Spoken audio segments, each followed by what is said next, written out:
Depuis plusieurs mois, de nombreux influenceurs sont accusés d'escroquerie sur la toile. Depuis, la justice a été saisie et Meta a décidé de s'en mêler. Un choix sur lequel la société a tenu à s'expliquer ce jeudi 26 janvier sur Twitter.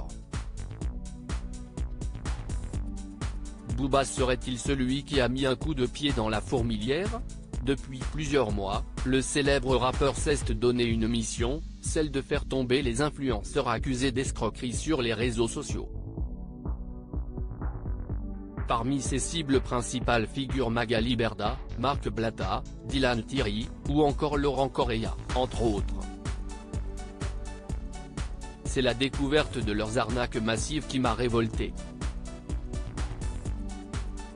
Parce que j'ai de l'impact et que je suis suivi sur les réseaux, c'est ma mission de le dénoncer. Ça ne peut pas être un modèle pour la jeunesse d'être débile, refait et moche à ce point, a-t-il déclaré dans les colonnes de Libération. Depuis, même les personnalités politiques se sont saisies de l'affaire. Au mois de décembre dernier, le gouvernement a organisé une table ronde à Bercy, en présence de plusieurs agences d'influenceurs, afin de réfléchir à des solutions pour réguler le secteur. Entre-temps, de nombreux plaignants ont décidé de faire appel aux autorités, et porter plainte pour escroquerie en bande organisée. Une action judiciaire qui a forcé Meta à réagir.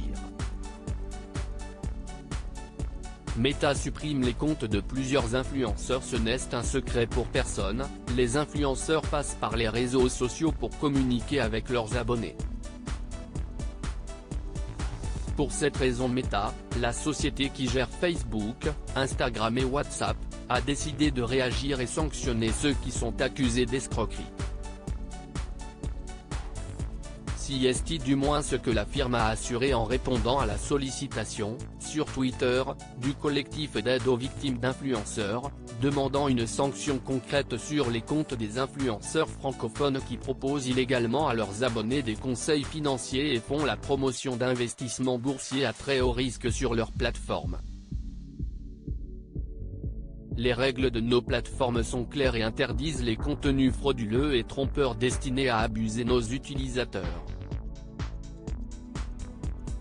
Nous avons supprimé le compte Instagram en question, ainsi qu'une série d'autres, pour violation de ces règles, a répondu Meta. D'après les informations du Parisien, il y aurait finalement 3 comptes qui ont été supprimés, ceux de Marc Blatta et son épouse Nad, ainsi que celui de Laurent Correia, l'époux de Jazz.